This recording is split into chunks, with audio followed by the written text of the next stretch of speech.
Presa, mi dispiace. Fa caffè.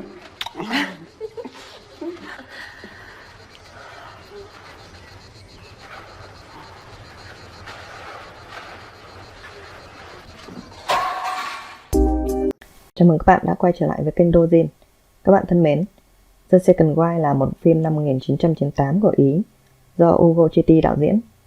Bộ phim xoay quanh câu chuyện tình yêu say đắm giữa nữ chính Anna do Maria Cutchinotta thủ vai với đứa con trai riêng của chồng. Đây không phải là một chủ đề mới của điện ảnh Ý, vốn nổi tiếng từ lâu với các ý tưởng táo bạo. Sau Postino năm 1994 và The Day of the Beat năm 1995, The Second Wife có lẽ là bộ phim khai thác triệt để nhất vẻ đẹp của Maria Cutchinotta để tạo ra một bộ phim thú vị. Bộ phim lấy bối cảnh vào mùa hè năm 1957 ở Tuscany, miền Nam nước Ý, nơi một người đàn ông quá vợ lớn tuổi tên là Fosco kết hôn với Anna, một bà mẹ đơn thân xinh đẹp người Sicilia. Mọi việc khởi đầu suôn sẻ, tất cả mọi người đều vui vẻ trong đám cưới. Họ có vẻ thực sự rất yêu nhau. Fosco từng là một cựu đảng viên. Anh đang sống với Livio, đứa con trai đang tuổi thiếu niên của anh với người vợ trước. Ngoài công việc làm tài xế xe tải, Fosco còn đứng đầu một nhóm trộm mộ nhỏ. Họ ăn cắp những di vật cổ từ những ngôi mộ của người Etruscan để bán cho những người buôn đồ cổ với giá cao. Chúng ta có thể thấy Fosco rất có hứng thú với những vụ trộm mộ. Thật khó tin là anh ta lại có thể bỏ lại cô vợ xinh đẹp và nóng bỏng như Anna ngay trong đêm tân hôn để tham gia vào một vụ trộm khi có người đến báo tin và rủ rê. Và chính công việc thất đức này của Fosco đã khiến anh phải vào tù sau một vụ trộm thất bại. Điều này đã tạo điều kiện cho Anna và Livio đến với nhau trong một mối tình lãng mạn, say đắm. Mọi chuyện có vẻ đang rất hoàn hảo với Anna khi cô đón đứa con gái riêng, Santina của mình về chung sống.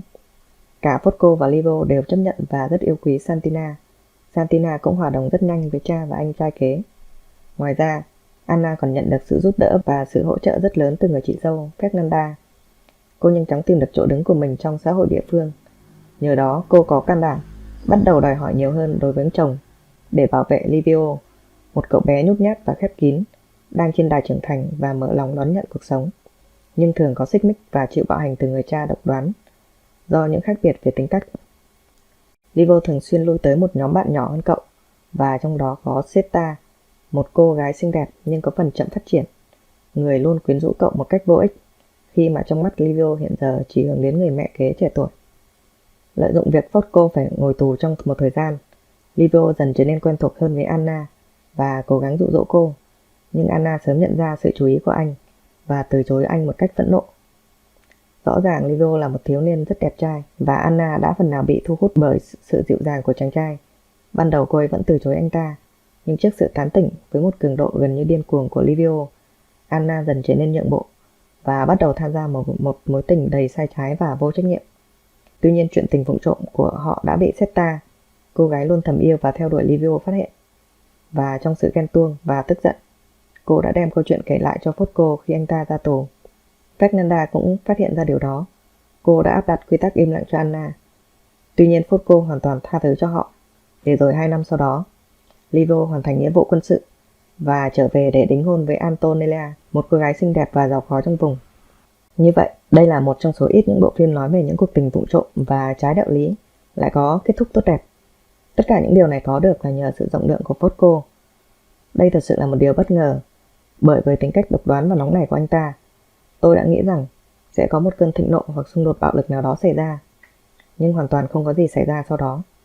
Tất nhiên anh ấy đã bị sốc khi biết chuyện, đặc biệt khi hai kẻ phản bội và lừa dối anh lại là những người thân yêu và gần gũi nhất. Nhưng cũng giống như Anna, anh áp dụng quy tắc im lặng, nhưng ngầm ra hiệu cho cô biết rằng anh ta đã biết mọi chuyện, bằng những hành động hững hờ và lạnh nhạt, cùng ánh mắt mỉa mai, đủ để những kẻ phản bội biết điều mà dừng lại.